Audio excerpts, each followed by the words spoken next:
말씀 베드로전서 4장 7절부터 11절까지 말씀 함께 받겠습니다. 베드로전서 4장 7절로 11절 교독하겠습니다. 만물의 마지막이 가까웠으니 그러므로 너희는 정신을 차리고 근신하여 기도하라.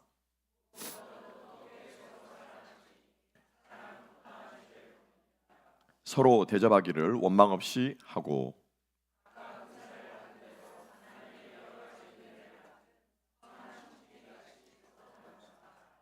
만일 누가 말하려면 하나님의 말씀을 하는 것 같이 하고 누가 봉사하려면 하나님이 공급하시는 힘으로 하는 것 같이 하라. 이는 범사에 예수 그리스도로 말미암아 하나님의 영광을 받으시게 하려 함이니 다 같이 그에게 영광과 권능이 세세에 무궁하도록 있느니라. 아멘. 아멘. 자리에 앉으시겠습니다. 오늘 이 말씀 하나님 말씀으로 기도하는 정직이라는 제목으로 함께 은혜를 나누겠습니다. 우리 하나님 부활하셨습니다. 아멘. 우리 주님 살아계십니다. 아멘. 오늘도 살아서 우리 가운데 역사하시고 말씀하시고 오늘 이 자리에 우리와 함께 하신 줄로 믿습니다.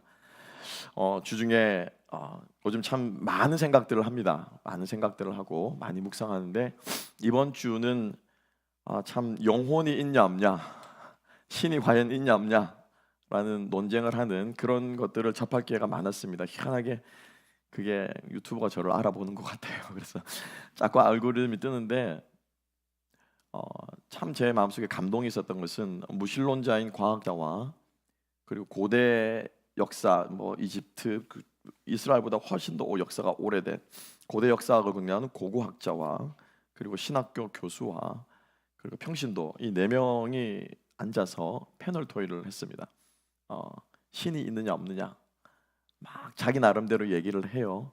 근데 제가 다 각설하고 한마디로 말하면은 이 사람들이 심지어 이 과학자도 부인할 수 없는 것은 영이라고 하는 것은 분명히 있는 것 같다. 말할 수 없고 정의할 수 없고 뭐라고 할 수 없지만은 분명히 뭔가는 있는 것 같다. 이것에 대해서는 그 누구도 이견이 없다라는 거예요. 그 누구도. 하나님께서 우리에게 영을 지으시고 우리 짐승과는 대별되게 혼과 육이 아니라 그 혼과 육의 생명을 불어넣으신 줄로 믿습니다. 그 하나님은 영이시고요. 그 하나님은 오늘도 살아계시고 오늘도 그 하나님은 온 우주를 주관하시고 역사하시는 줄로 믿으시기 바랍니다. 그것을 우리가 믿는다면, 그 하나님이 진짜라면 그 다음에는 뭐가 됩니까? 그분이 뭐라고 말씀하시는가? 그죠? 예. 그분이 어떻게 이 온 우주를 운행하시는가? 그분이 내 인생을 어떻게 붙잡고 계시는가? 내게 뭐라고 말씀하셨는가? 그 말씀이 우리가 귀 기울여야 되지 않겠습니까? 또 한 명을 만났어요. 이분은 연세대학교 지금 교수신데, 물리학과 교수신데 유학을 갔다가 거기에서 예수를 만난 거예요. 과학자니까 얼마나 안 믿겠습니까? 그죠? 뺀질 안 믿는데 미국 교회 서부 쪽으로 유학을 가신 것 같아요. 미국 교회 목사님께, 한국 이민교회 목사님께 붙잡혀가지고 김치 먹으러 가고, 똑같습니다. 김치 먹으러 가고 피로해서 가고 그렇게 갔다가 결국에는 이분이 예수를 만나게 됐는데 어떻게 만나게 됐느냐? 자기 인생에 어렵고 힘든 일이 있어가지고 위로를 받으면서 만난 게 아니고 부활의 주님이 실제로 예수가 부활했다라는 거예요. 실제로 예수가 부활했다라는 거예요. 처음에는 그게 말도 안 되는, 과학자의 눈으로는 증명될 수 없는데 어떻게 죽은 사람이 부활합니까?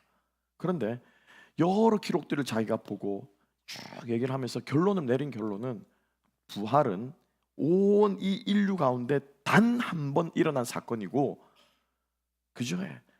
하나님께서 천지를 창조한 것처럼 그의 아들 예수 그리스도께서 그 아버지를 닮아서 새로운 창조, 새 창조를 하셨는데, 십자가를 통해 하셨는데 부활을 통해서 단 한 번 일어나는 인류 역사상 유일한 사건이라고 이 사람이 결론을 내렸는데, 제가 그래, 제대로 만났구나. 우리 주님 부활하신 줄로 믿습니다. 그래서 그 말을, 고백을 듣는데 감동이 되는 거예요.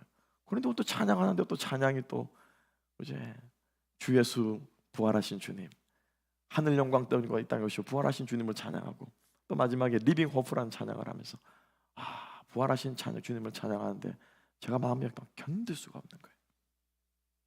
제가 좀 살짝 베드로간가 봅니다. 오늘 함께 나누겠지만 제가 좀 베드로간가 봐요. 마음이 뜨거워져서 견딜 수가. 어떻게 그 창조주 하나님 앞에 온 우주와 비교할 수 없는 그분 앞에 벌레만도 못한, 먼지만도 못한, 티끌만도 못한 존재가 어떻게 우리가 주님 앞에 찬양하며 주님을 노래할 수 있는 거예요? 제가 뭐 앉아 있을 수 없는 거예요. 정말 일어날 수 있는 말씀은 제가 다윗처럼 춤을 추고 하겠습니다만 체면이 있는지라. 우리 하나님 그런 분이신 줄 믿으시기 바랍니다. 예. 그리고 그 하나님 우리 인생의 마지막에 이 죽음의 이걸 넘어서 우리가 영원히 함께 하시고 우리를 다스리시고 우리 하나님이 되기를 원하신 줄 믿으시기 바랍니다. 그래서 사도 베드로가 그 주님을 바라보기 때문에 우리가 현세의 고난과 어려움들을 참는다. 내가 잘못해서 참는가 말고 어떻게 참느냐? 아내가 남편을 섬기듯이, 남편이 아내를 사랑하듯이, 부모가 자녀를 대하듯이 자녀가 부모를 섬기듯이, 종이 하인을 하인이 종을 대하는 것처럼 이 인류의 모든 질서들이 주님 바라보심을 보면서 다시 재편될 것이다 라고 말씀을 하면서 오늘 우리들에게 그러면 그것을 어떻게 한마디로 요약할 수 있느냐? 바로 청지기의 자세로 삶을 살아가는 것입니다. 따라합시다. 청지기의 자세로 인생을 살아가자. 네. 이 청지기라는 단어 꼭 기억하시기 바랍니다. 오늘 10절 말씀에 나오죠, 그죠? 하나님의 선한 청지기처럼 너희들이 말을 할 때도 청지기가 하는 것처럼, 너희들이 착한 일을 할 때도 청지기가 하는 것처럼 하라고 말씀하신 이 청지기 정신을 가지고 살아갈 때 여러분들을 통해서 가정에, 일터에, 교회에 하나님의 놀라운 역사가 일어나게 될 줄로 믿습니다. 그래서 오늘은 설교 끝에 그렇게 청지기의 삶을 사는 우리 자매님 한 분의 간증을 함께 좀 듣고 설교를 쭉 이어가려고 합니다. 먼저 우리가 청지기의 삶을 살아야 되는데 먼저 이 말씀을 한 구절 한번 읽어보겠습니다. 잠언 25장 13절 말씀 다 같이 함께 한번 읽어봅시다. 시작. 충성된 사자는 그를 보낸 이에게 마치 추수하는 날의 얼음 냉수 같아서 능히 그 주인의 마음을 시원하게 하느니라. 아멘. 아멘. 마음만 들어도 시원하시죠? 아마 사업을 하든지 이 비즈니스를 하시면서 사람을 뽑아본 사람이 있으신 분들은 이 말이 어떤 말인지 아실 거예요. 그렇죠? 그리고 또 사장이 사람을 뽑아왔는데 일하면서 막 부딪혀본 경험이 있는 사람은 이 말이 어떤 말인지 아실 거예요. 정말 충성된 종이 있으면은 얼마나 마음이 편한지 몰라요. 얼마나 마음이 든든한지 몰라요. 그런데 사람 하나 잘못 들어오면은 그것만큼 또 괴로운 것도 없습니다. 그죠? 그냥 부딪히는 거예요. 일하다 일자리에서. 저는 그 가운데서 그렇게 생각하면 저는 복 받은 사람입니다. 우리 임 목사님, 장 목사님, 김 전사님 같은 너무 충성된 일꾼 하나님께서 보내주셔서 제 마음이 얼마나 시원한지 모릅니다. 아마 여러분들 다 한 번쯤 이런 경험들을 해보셨을 겁니다. 그렇죠? 그러면 어떻게 하면 우리가 하나님 앞에 오늘 선한 청지기라고 했는데 어떻게 하면 하나님 앞에 이렇게 하나님 마음을 시원하게 해주는 사람이 될 수 있을까? 그죠? 우리가 찬양 가운데 나 주님의 기쁨 되기 원한다고 찬양을 하는데 여러분 정말 주님의 기쁨 되기를 원하십니까? 하나님이 여러분들을 보면서 정말 쟤는 정말 내가 구원하기를 잘했구나, 정말 쟤는 내 자녀 삼기를 잘했구나 라고 하는 고백 듣기를 원하십니까? 듣고 싶죠? 저도 듣고 싶어요. 그 비결이 뭘까요? 오늘 설교 제목입니다. 기도해야 됩니다. 기도하는 청지기가 될 때 하나님께서 우리를 기뻐하시고요, 마음 시원하게 해드리는 그러한 청지기가 될 줄로 믿습니다. 자, 왜 기도하는 청지기가 되어야 되느냐? 함께 한번 7절 말씀을 함께 한번 가봅시다. 7절을 다 같이 읽겠습니다. 다 같이 7절 읽습니다. 시작. 만물의 마지막이 가까웠으니 그러므로 너희는 정신을 차리고 근신하여 기도하라. 아멘. 아멘. 오늘 이 본문의 말씀을 보면은 만물의 마지막, 즉 종말의 때가 점점점 가까이 오는데 그렇기 때문에 너희들은 정신 차리고 근신해서 기도하라. 여기에 기도하라의 강조점이 콕 찍혀 있는 것 같아요. 그런데 원문은 그렇지 않아요. 원문은 그렇지 않아요. 뭐냐면은 만물이 가까이 왔으니 정신 차려라, 그거예요. 만물이 가까웠으니 근신하라. 여기에 더 강조점이 된 거예요. 정신 차려라, 근신하라 라고 하는 거예요. 근데 왜 정신을 차리느냐, 왜 근신하냐라는 거예요. 그 목적이 뭡니까? 기도하기 위해서. 이게 같은 말 같은데 말장난 같은데 아니요, 이게 달라요. 정신을 차리고 근신해서 무엇을 해야 된다고요? 기도해야 되는 거예요. 우리는 흔히 기도하면 어떻게 기도합니까? 금요기도에 지난주에도 금요일로 엊그저께도 기도했는데 그죠? 어떻게 기도합니까? 주여 막 뜨겁게 기도하기도 하고 막 외치면서 기도하기도 하고 손뼉을 치면서 기도하기도 하고 막 그렇게 막 뜨겁게 기도하잖아요. 그래서 안 믿는 사람들이 보면 뭐라고 합니까? 저 광신 미쳤다 그렇게 하잖아요. 그죠? 우리는 그렇게 기도를 하는 것 같은데 왜 베드로는 오늘 말씀에 정신 차려라, 근신하라, 맨정신으로 기도하라 쉽게 말하면 그죠? 왜 그렇게 말했을까? 그죠? 그 뜻을 우리가 함께 새겨보기를 소망합니다. 여기서 말하는 근신하라라고 하는 이 말, 여러분 근신하다라고 하는 말을 들으면 어떤 마음이 생각납니까? 근신이 뭡니까? 근신, 우리가 신한 몸 신자겠죠, 그죠? 그래서 몸을 어떻게 행동거지를 조심한다, 그죠? 나쁜 짓을 하지 않는다, 착한 일을 한다, 뭐 이런 쪽으로 해서 근신한다라고. 그래서 우리가 나쁜 일을 하면 뭐니까 근신에 처합니다, 뭐 이런 걸 하잖아요, 그죠? 그런 쪽으로 생각하기 쉬운데 여기서 말하는 소프로네오라고 하는 이 근신하다라고 하는 이 말은 로마서 12장 2절과 3절에서 나오는 말과 똑같은 말이에요. 행동거지를 조심하라는 말이 아니고 우리가 잘 아는 로마서 12장 2절 3절 같이 한번 읽어보실까요? 다 같이 한번 읽어봅시다. 시작. 너희는 이 세대를 본받지 말고 오직 마음을 새롭게 함으로 변화를 받아 하나님의 선하시고 기뻐하시고 온전하신 뜻이 무엇인지 분별하도록 하라. 내게 주신 은혜로 말미암아 너희 각 사람에게 말하노니 마땅히 생각할 그 이상의 생각을 품지 말고 오직 하나님께서 각 사람에게 나누어 주신 믿음의 분량대로 지혜롭게 생각하라. 아멘. 여기서 믿음의 분량대로 지혜롭게 생각하는 것, 이게 뭐라고요? 이게 근신이래요. 이게 소프로네오 하는 말이에요. 그러니까 믿음의 분량대로 지혜롭게 생각하기 하면서 뭐 하라는 거예요? 기도하는 거예요, 여러분. 이해가시죠? 그러니까 맨정신으로 지혜롭게 분별하면서 이 세대를 본받지 말고, 여러분 기도하면서 뭐 구합니까? 건강 주세요, 돈 주세요, 그죠? 진로 결정해 주세요, 자녀 키우게 해주세요. 이 모든 것들은 다 누가 구하는 거예요? 우리 주님이 말씀하시면 누가 구하는 거예요? 이방인들이 구해요. 이방인들이 구하는 거예요. 이방 종교에서 구하는 거예요. 그러니까 우리가 정신을 차리지 않고 이 세대를 분별하지 않고 소프로네오 하지 않고 있으면 우리는 어떤 기도를 한다고요? 이교도들이 하는 기도를 하고 있다. 불교에서 하는 기도를 하고 있다는 거, 쉽게 말하면 무슬림들이 하는 기도를 하고 있다는 거예요. 섬뜩하지 않습니까? 교회에 앉아가지고 기도를 하는데 나는 불교 신자입니다 라고 기도하는 것과 전혀 다를 것이 없다는 거예요. 못하지 않으면은, 근신하지 않으면, 소프로네오 하지 않으면, 세상 풍조 그리고 거기에 부화내동하는 나의 욕심, 단순한 종교적인 만족, 이런 것들에 휩쓸리지 않도록 정신줄 놓지 마라. 이게 뭐예요? 이게 근신하라는 뜻입니다. 이렇게 기도하는 일꾼이 어떤 일꾼이라고요? 하나님의 마음을 시원케 해드리는 일꾼과 청지가 될 줄로 믿으시기 바랍니다. 어떤 사람은 그럼 이렇게 말해요. 목사님 기도하기 겁나네요. 저는 기도를 안 하는 게 더 좋을 것 같습니다.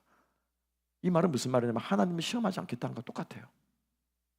엘리사가, 그죠? 하나님께서 너에게 징조를 주고 하나님께서 너를 통해 역사하고 하나님이 너를 통해 이스라엘을 구원하실 계획이 있는데 구하라. 근데 그 왕이 뭐합니까? 아스 왕이 뭐라고 해요? 나는 하나님 시험하지 않겠습니다. 그건 뭐예요? 교만이에요, 교만. 또 어떤 사람은 내 힘으로 해보겠다고 말하면서 내가 원하는 것을 구합니다. 이것도 뭐예요? 이것도 교만이에요. 그러니까 이것을 분별하는 게 뭡니까? 지혜롭다는 거예요. 여러분 기도하실 때 생각하시기 바랍니다.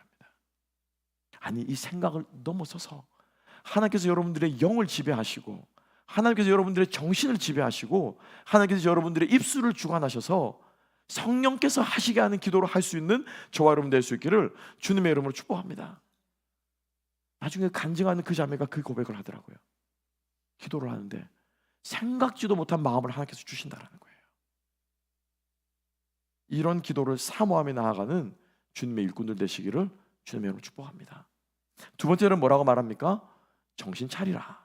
그죠? 7절 말씀이야. 그죠? 만물이 가까웠으니 너희는 무엇하고? 정신을 차리고.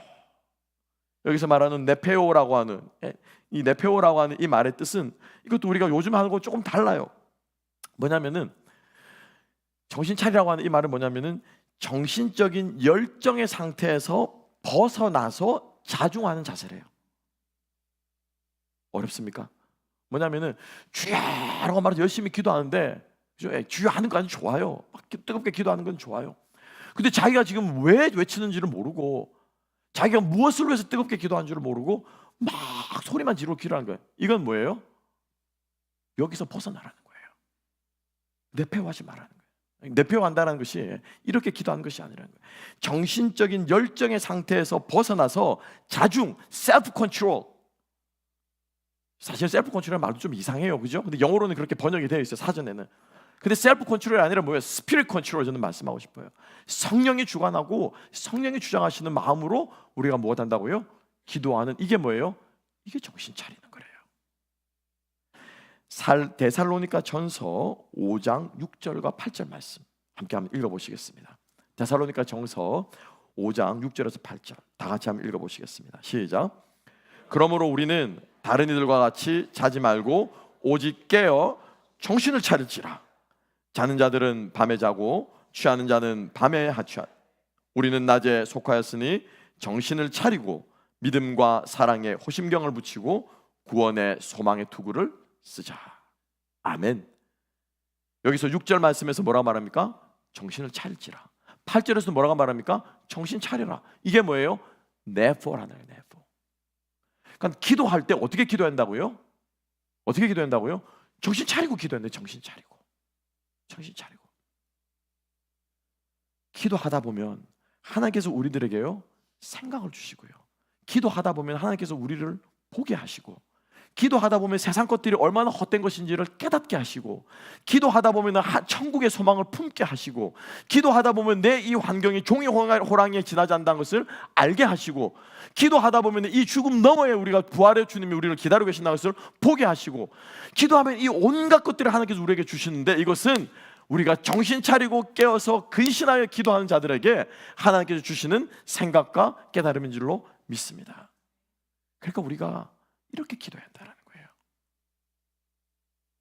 하나님의 영에 이끌려서 성령께서 하시는 기도로 우리가 주님 앞에 나아가는 일꾼들 되시기를 주님의 이름으로 축복합니다.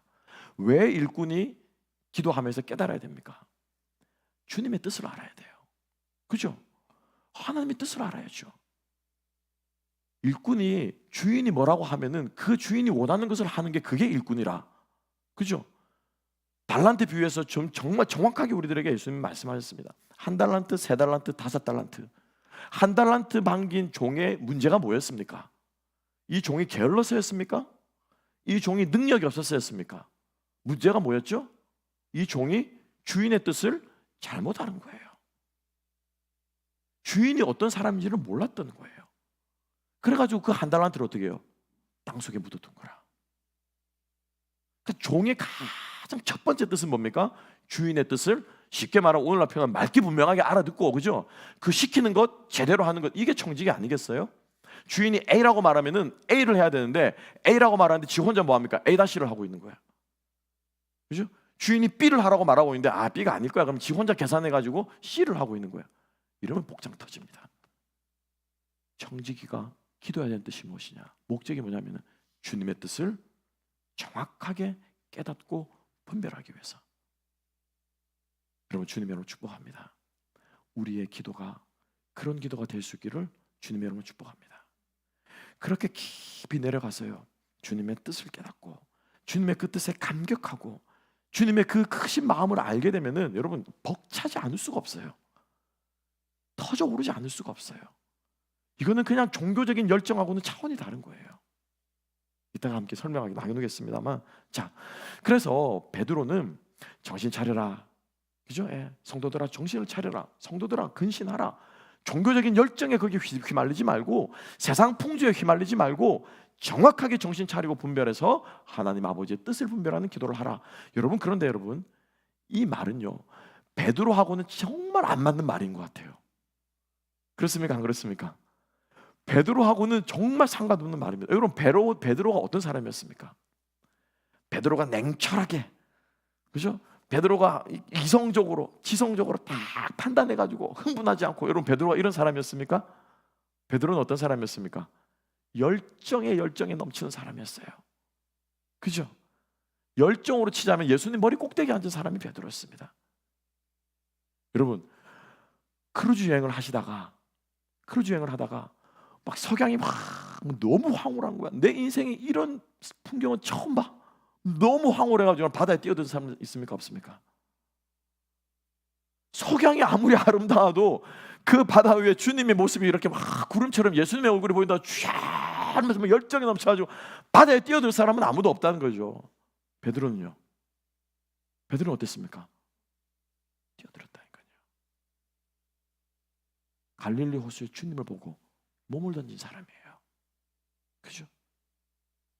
열정으로 치면요, 베드로만큼 열정 있는 사람이 없었습니다. 마지막 그 밥상머리에 앉아가지고 뭐라고 말했죠? 다른 사람은 다 부인하고 따라가, 저는 어떻게? 나는 죽어도 예수님 부인하지 않겠습니다. 고백을 했고요.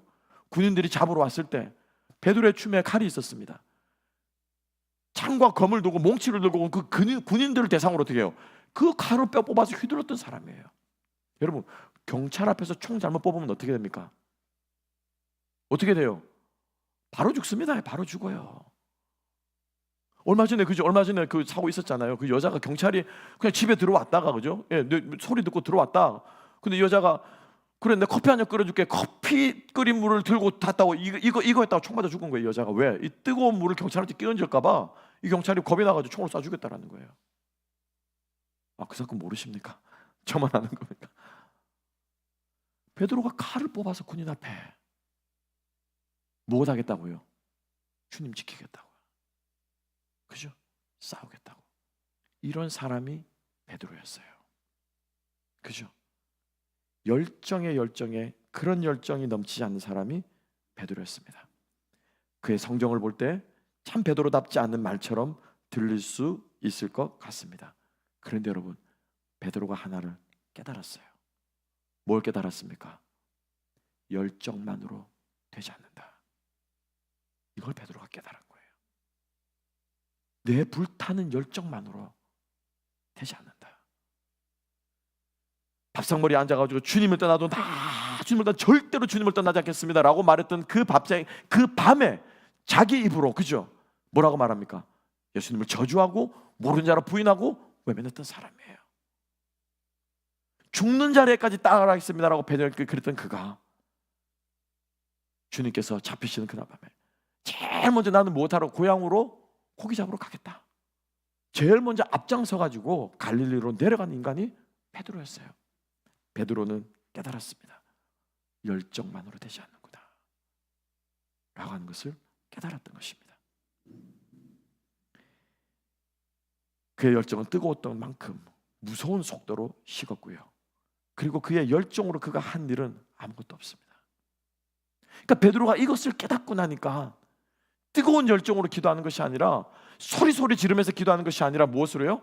정신 차리고 분별하고 근신해서 주님의 뜻을 분별하는 것, 이것이 맞구나 라고 하는 것을 깨달았던 것입니다. 여러분, 그렇지 않습니까? 사람의 몸을 따뜻하게 하는 것은요, 여러분, 사람의 몸을 따뜻하게 하고 사람의 몸을 온기를 담는 것은 여러분 따뜻한 온기입니다. 그죠? 벽난로가 이렇게 온기를 계속 풍길 때 여기에 사람이 몸을 녹이고 따뜻해지는 거지, 불이 활활 타버리면 이건 어떻게 돼요? 사람을 태워버려요. 손을 되게 만들어요. 베드로의 열정은 바로 그런 열정이었다는 거죠.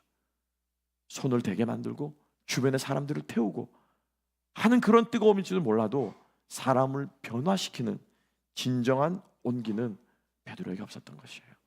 자, 베드로는 그것을 깨달았다는 것입니다.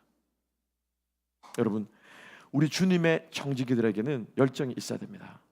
열정으로 일을 해야 돼요, 여러분.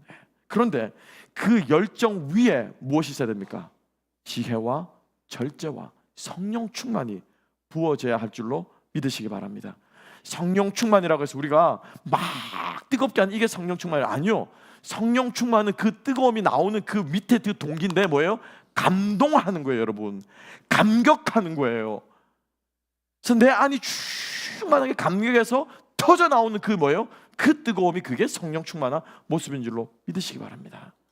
그래서 우리가 그 주님을 향한 열정 위에 지혜와 절제가 부어져서 우리가 주님을 위해서 일할 때 진정으로 주님께 사용하시는 사람들이 될 줄로 믿습니다. 여러분 그렇지 않습니까? 우리가 이 쇳덩어리가 낫이 되고 칼이 되고 연장으로 만들어야 돼요. 이 쇳덩어리를 어떻게 연장으로 만듭니까? 어떻게 만들어요? 뜨거운 물에 확 집어넣어서 어떻게 해요? 막 뜨겁게 달굽니다. 그죠? 막 뜨겁게 달고 했을 때 어떻게 딱 끄집어내서 어떻게 합니까? 그죠? 막 칩니다.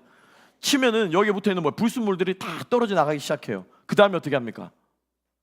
그 다음에 어떻게 해요? 어떻게 해요? 그 다음에 찬물에 담궈요. 쉬 하면서, 그죠? 식히는 거예요. 그러면 그것을 또 다시 꺼내서 어떻게 해요? 또 불에 집어넣어가지고 뜨거워지면 때리고 또 찬물에 담그고, 이러면서 쇳덩어리가 무엇이 됩니까? 연장이 되는 거예요. 여러분 기억하시기 바랍니다. 우리가 주님 앞에 뜨거운 이 마음 위에 하나님의 뜻을 분별하고 기도하고, 그리고 우리가 깨닫고 알게 되는 역사가 있게 될 때 우리 한 사람 한 사람은 주님께서 쓰시는 도구가 될 줄로 믿습니다. 지식과 함께 묵상해야 되고요. 그리고 묵상함으로써 깨달아야 되고요. 깨달음으로써 감격하고, 그 벅찬 깨달음의 감격과 그 마음을 현실의 냉정함 속에서 연단하며 기도할 때 주님의 청지기는 진정한 일꾼으로 정련되는 줄로 믿습니다. 이것을 알게 되면 감격하지 않을 수가 없어요. 지난주에도 제가 고백한 것처럼 저는 요즘 우주만 생각하면 마음이 벅차오르고 감격해요. 주님의 광대하심이 느껴져요. 주님의 그 부활을 생각하면은, 말도 안 되는 그 기적을 생각하면 막 가슴이 벅차올라요. 온 인류 가운데 단 한 번밖에 없는 사건, 새 창조의 사건. 그래서 말로 설명할 수 없는 하나님이 태초에 천지를 말씀으로 창조하시는 그 말씀과 똑같은 그 말씀, 요한 1장에 선포되는 그 말씀이 이 땅에 오셔서 믿는 자에게는 생명을 주시는, 새 창조를 여시고 새로운 세상을 여시는 그 사건이기 때문에 그 사건이 말도 안 되는 것처럼 들리지만, 하나님은 그것을 통해서 새로운 인류를 창조하신 거예요. 쉽게 말하면 그것이 깨달아지니까 막 가슴이 벅차오르고 뜨거우시죠. 어떻게 그 주님을 찬양하지 않을 수 없고, 어떻게 그 주님 앞에 내 삶을 드리지 않을 수 없고, 나를 새로운 피조물로 불러주시고 새로운 생명을 주시고 나에게 영원한 영생을 나에게 주신 그분을 위해서 내 삶을 드리는 것이 어떻게 아까울 수 있겠냐. 여러분 주님 앞에 이런 열정과 감격으로 벅차오르는 저와 여러분 되기 위해서는, 여러분 주님 앞에 근신하고 정신 차려 기도하는 우리가 될 수 있기를 주님의 이름으로 축복합니다. 그 다음에 베드로는요, 그렇게 해서 정신 차리고 근신해서 기도하라 라고 말하죠. 그 다음에 8절에 가면요, 이제 베드로다운 게 나옵니다. 8절 한번 읽어볼까요? 자, 8절 함께 한번 읽어보십시다. 8절 다 같이 읽습니다. 시작. 무엇보다도 뜨겁게 서로 사랑할지니 사랑은 허다한 죄를 덮느니라. 아멘. 옳거니 드디어 나왔네. 뭐가 나왔습니까? 어떻게 사랑하라고요? 어떻게 사랑하라고요? 뜨겁게. 그래, 이렇게 말해야 베드로지. 뜨겁게 사랑하라, 뜨겁게 사랑하라. 그죠? 근데 여러분 순서가 중요해요.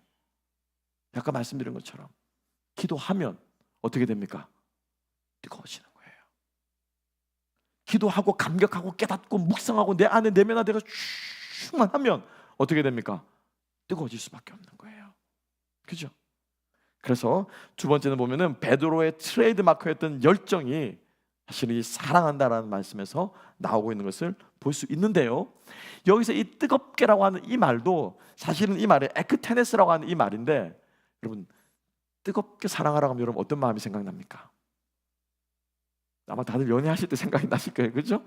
뭐 콩깍지 씌어가지고 있을 때 막 우리가 그렇게 뜨겁게 사랑하는데, 이 에크테네스라고 하는 말은 영어로는 이렇습니다. 정확하게 to being persevering with the implication that one's not where in one's display of interest or devotion. 이 말이 무슨 말이냐면은 다른 상대방의 반응에, 상대방의 관심에, 혹은 상대방의 어떠한 마음에 반응하지 않고 좌우되지 않고 끈기 있게 보이는 마음의 상태, 이게 뭐라고요?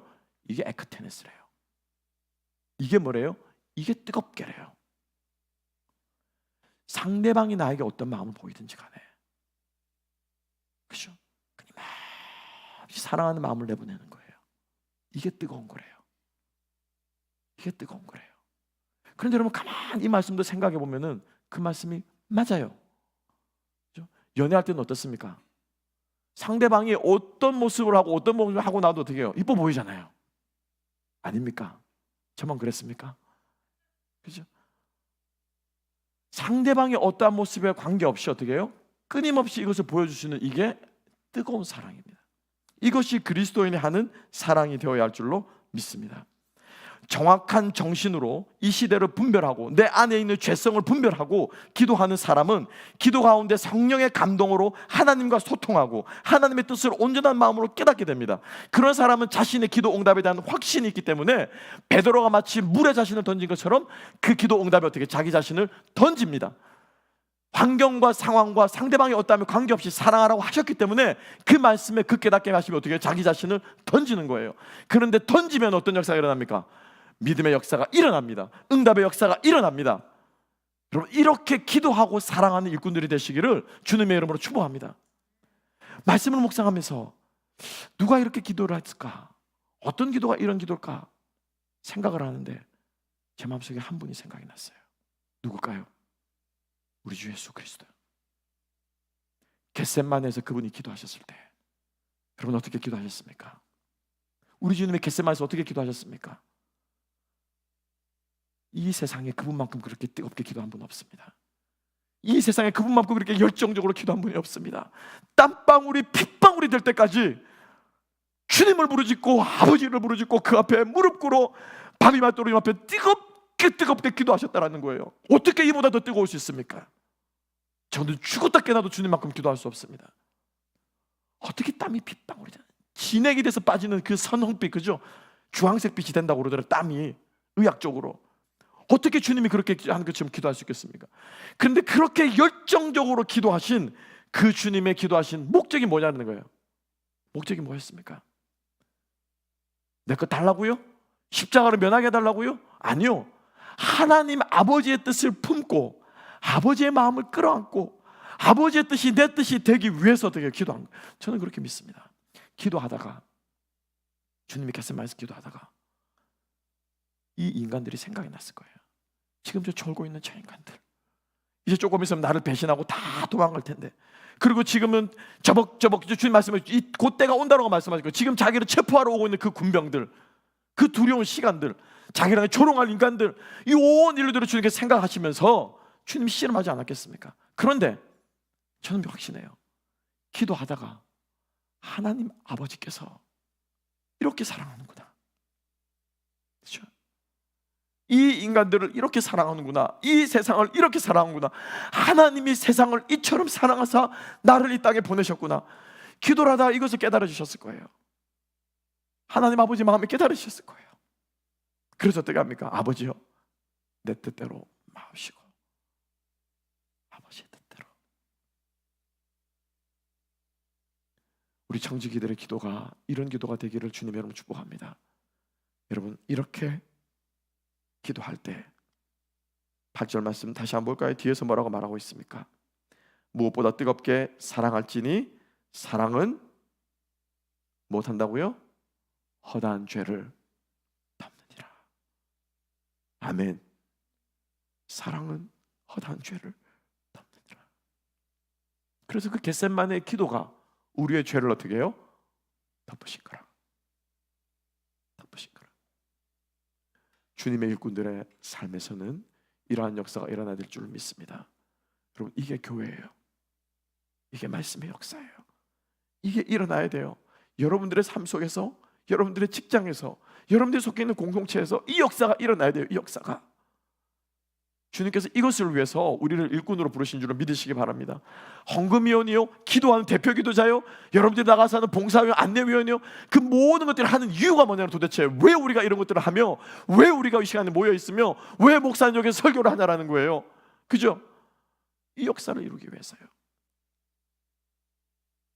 마지막 우리 최연희 집사님의 간증을 함께 듣겠습니다. 한 10분 정도 되는 간증인데, 하나님께서 이분을 어떻게 사용하시고 이분을 어떻게 만나주셨고 이분을 어떻게 기도하게 하셨고 기도 가운데 어떻게 이분을 깨닫게 하셨고 그 깨달음이 어떻게 역사하게 되었는지를 우리 함께 들으면서 저는 소망하기는 우리 교회 안에서 성도님들 가운데 이런 간증을 많이 하실 수 있었으면 좋겠어요. 저는 너무 부러웠습니다. 그리고 제 마음속에 그래, 저게 교회지. 그죠? 저게 신앙이지. 저게 예수 믿는 사람이지. 함께 들으면서 성령께서 우리들에게 주시는 생각들 함께 새겼으면 좋겠습니다.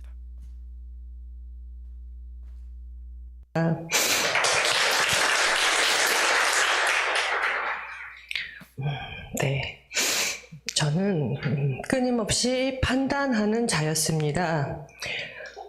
저 자신은 물론 모든 사람, 모든 상황을 판단했습니다. 항상 옳고 그름의 사고로 살아왔습니다. 그래서 내가 하고 싶고 하기 싫다가 아닌 무엇이 옳으냐, 옳지 않으냐. 하기 싫어도 옳다면 해야 하고, 하고 싶어도 옳지 않다면 하지 않아야 했습니다. 저희 아버지는 완고하신 분이셨습니다. 아버지 말대로 안 따르면 무섭게 혼이 났습니다. 자수성가하신 아버지는 아버지의 뜻대로 모든 것을 이끌어 가시는 분이셨습니다. 안 따르면 맞아야 했고, 동생들은 아버지의 억압에 짓눌려 한동안 말더듬을 하기도 했습니다. 그리고 어머니를 폭행하시던 아버지였습니다. 그런데 누구보다도 성실하셨고 가장으로서 해야 할 몫을 감당하시는 분이셨습니다.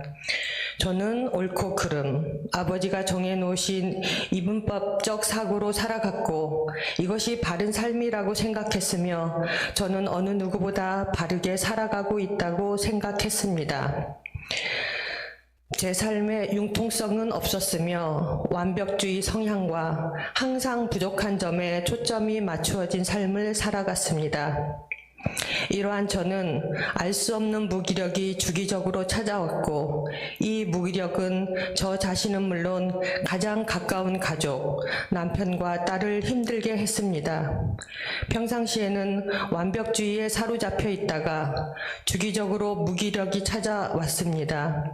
저는 감정적인 사람이라 이럴 때면 집안 전체 공기를 무겁고 어둡게 만들었습니다. 온화하고 선한 남편은 이런 저를 수용하다 한계에 접한 때가 왔나 봅니다. 남편 직장이 전라남도 광주로 발령이나 이사를 갔는데 그곳에서 남편은 딴 사람이 됐습니다. 남편 미안해요. 부끄럽지만 저희 가족이 주님 앞에서 더욱더 굳건히 서길 바라며 고백합니다. 그동안 서울과 일산에 살다가 낯설고 낯선 광주라는 곳으로 갔는데 이사한 다음 날부터 남편은 집을 나가 들어오지 않고 소식도 알 수 없었습니다. 그래서 저는 이러한 상황을 시어머니께 알렸습니다. 시어머니는 바로 저희 집에 오셨고 집을 나가 있던 남편은 집으로 들어왔습니다. 저는 시어머니와 남편이 자연스럽게 이야기를 하라고 밖에 나가 있었습니다. 그리고 2-3시간 정도가 지나서 제가 집에 들어왔는데 시어머님이 저에게 내 아들을 힘들게 한 너를 내가 용서 못하겠다. 내 아들이 너를 용서해도 나는 용서 못한다. 라며 이혼하라고 다그쳤습니다. 저는 어머니를 의지했고 도움이 될 줄 알았는데 아들만 감싸며 오히려 이혼을 강요하시는 시어머니를 보며 충격을 받았습니다. 배신감과 함께 버림받은 아픔에 고통스러웠습니다. 그렇게 저희 부부는 법적으로 이혼하게 됐고 낯선 땅에서 아빠 없는 딸과 남편 없는 저 둘이 살게 됐습니다. 이런 상황에 하나님을 의지하며 기도하는 것밖에 다른 어떤 것이 없었습니다. 회복된 가정을 꿈꾸며 믿고 믿으며 기도했습니다. 그러면서 주님은 남편이 얼마나 고마운 사람인가 알게 하셨고 가정에서 내가 내 마음대로 살아왔다는 것을 깨닫게 해주셨습니다. 그리고 2년 6개월 후 남편은 다시 서울로 발령이 났고 기도해온 대로 제 결합의 가정이 됐습니다. 저에게 남편에겐 아빠가 함께 사는 가정이 되었습니다. 믿고 기도한 대로 가정이 회복되었습니다. 그러나 시어머니와의 관계는 돌이킬 수 없었습니다. 도저히 예전에 믿고 의지했던 관계로 돌아갈 수가 없었습니다. 시어머니께는 마음이 다칠 대로 다쳐버렸습니다. 그리고 시댁 형님네는 자신의 가족 중심의 삶을 살아가면서 시댁 전체 분위기를 냉랭하게 만드는 분이셨습니다. 남편은 이러한 냉랭한 가족의 분위기를 부드럽게 하려고 가족 전체가 모일 때면 영화를 늘 보게 했고 때가 되면 선물을 꼭 챙겼습니다. 그런데 형님네는 가족 모임을 할 때면 마지못해 참석하고 선물도 하지 말라고 말했습니다. 도대체 이해가 안 갔습니다. 큰며느리가 화목을 만들기는커녕 왜 이렇게 정이 없을까? 저는 판단을 했고 못마땅했습니다. 그런데 어웨이크에 가서 저는 완전히 무너져 내렸습니다. 그동안 내가 완전히 잘못 살아왔음을 깨닫고 오열했습니다. 특히 제가 사랑해야 할 사람, 가족들을 판단하면 안 되는 것이었습니다. 저는 일반적인 기준으로 제가 당연히 옳다고 생각했었습니다. 하지만 절대적인 신, 하나님의 기준에서 저는 악한 자였습니다. 그러기에 제가 아무리 옳다고 생각하는 삶의 자세로 열심히 살아가도 그것은 하나님의 축복의 통로가 막힌 저주의 삶이었습니다. 이것을 깨닫고 주님께 사랑할 수 있는 마음을 달라고 기도했습니다. 그러자 신기하게도 미운 마음, 서운한 마음이 제 마음에서 완전히 사라졌습니다. 어떠한 상황에서도 시어머니와 시댁 형님네가 믿거나 싫지 않게 됐습니다. 혹 마음에 안 드는 모습이 보여도 그러려니라는 마음이 들었습니다. 아무리 생각해도 신기합니다. 그전에는 불평불만을 남편이 그랬거든요. 너는 입에 개 거품 품듯이 뿜어낸다고 이렇게 쏟아낼 때도 있었습니다. 예전 광주에서의 일로 시어머니께 마음이 다친 저는 저 혼자서는 전화를 드리지 못하고 있었습니다. 남편과 같이 있는 때 끼어서 잠깐 안부 인사를 드리는 정도였습니다. 그런데 어웨이크 이후 작년 크리스마스 때쯤 디스크 수술을 앞두고 있는 어머니께 전화를 드려야겠다는 마음이 제 속에서 올라와 순종하는 마음으로 저 혼자 어머니께 전화를 드리는데 갑자기 목이 메어오면서 울컥울컥 눈물이 나와 어머니 건강하셔야 돼요 라는 말만 짧게 하고 전화를 끊어야 했습니다. 저는 알 수 없는 제 감정에 내가 왜 이러지 하며 당황했습니다. 믿고 싫기만 한 시어머니였는데 말이에요. 그리고 수술을 끝내신 어머니를 뵀을 때 제가 어머니의 손을 잡고 뭐라 말씀을 드리려고 하는데 또 눈물이 쏟아져 내려 아무 말도 할 수가 없었습니다. 또 올해 설날에는 시어머니께 남편에게 순종하는 아내가 되겠다고 선포하듯이 말씀드렸고 어머니를 사랑한다고까지 말씀드렸습니다. 그랬더니 어머니께서도 저를 사랑한다고 말씀해 주셨습니다. 그리고 아주버님과 형님께 제가 그동안 아랫사람으로서 어렵게 해드렸던 것을 용서를 구했습니다.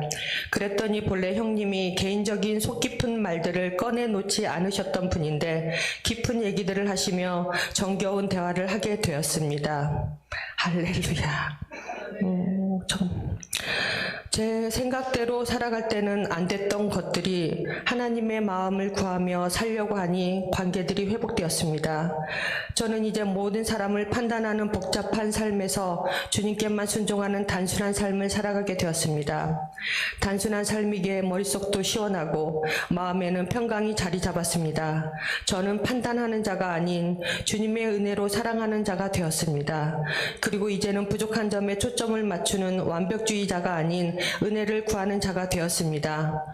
그리고 어웨이크에서 방언을 받았습니다. 저는 방언을 사모하지도 않고 오히려 방언을 이상하게만 생각하는 사람이었습니다. 하지만 모든 은사가 열어지는 통로가 방언이라는 말들을 듣고 또 추천해 주시는 하늘의 언어라는 책을 읽고 어웨이크에 참여했습니다. 그래서 방언에 대한 마음이 조금 열린 상태에서 방언을 받았습니다. 그리고 그 후 금요예배에서 방언으로 기도하던 중 방언이 바뀌면서 제 속 깊은 곳에서부터 알 수 없는 눈물이 폭포수처럼 쏟아져 내리는 경험을 했습니다. 에베소서 5장 22절 말씀에 아내들이여 자기 남편에게 복종하기를 주께 하듯 하라는 말씀이 있지요. 요즘 저는 가끔 남편을 주님이라고 장난기 있게 부르기도 합니다. 그리고 남편과 우리 딸 모두 함께 웃는 일이 많아졌습니다. 저는 남편에게 순종하고 부모를 공경하며 형님을 형님 대우할 것입니다. 하나님께서 제 형님으로 세우셨기 때문입니다. 그리고 무섭기만 했던 친정 아버지를 위해 이제는 손잡고 기도드리고 안아드리고 있습니다. 이 모든 것이 어웨이크 이후에 기도 생활을 하며 일어난 일입니다. 하나님, 예수님, 성령님 감사합니다. 그리고 이러한 변화를 준 우리 하늘숲 교회를 자랑합니다.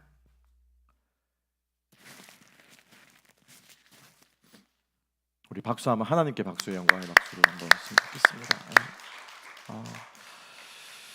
이런 역사가 여러분들의 삶 가운데도 또 우리 교회 모든 성도님들의 가정에 있게 되기를 소망합니다. 그래서 그 누구도 바꿀 수 없습니다. 그렇죠?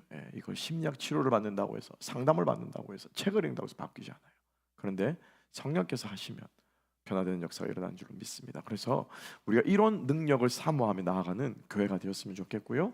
우리 모든 신앙인들이 될 수 있기를. 그리고 무엇보다도 우리가 이렇게 살아갈 때 하나님께서 우리 모두를 주님의 일꾼으로 써주실 줄로 믿습니다. 기도하겠습니다.